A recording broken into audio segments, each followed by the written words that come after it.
It's really looking at all the soil metrics and the ecology and the physicality of the location. So we took into consideration all the different parameters that could have an impact on the resilience of your farm, and that's down to a 10-acre resolution, so that we could really get at even the small growers that may have market vegetable kinds of things. And what we ended up with was producing this scorecard, so you can outline your property, you can put in an APN. You can put in an address, and ultimately you'll get a resiliency score that you can look at. And I'll get to the website here in a moment, but you can see all of these metrics are on the scorecard, and you can open up each of those metrics to take a look at how you scored overall.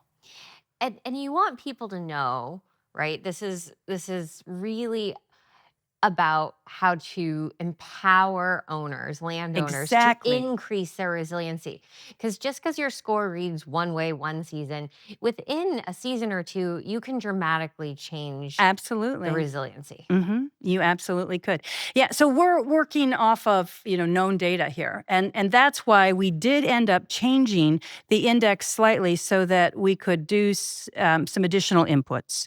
So now you can put in, some of your land use changes. So, if you're in alfalfa one year and now you're into something else, you can make that adjustment, and that's going to have an impact on your resiliency score. We also provide an This is like opportunity. real life SimCity. I love it.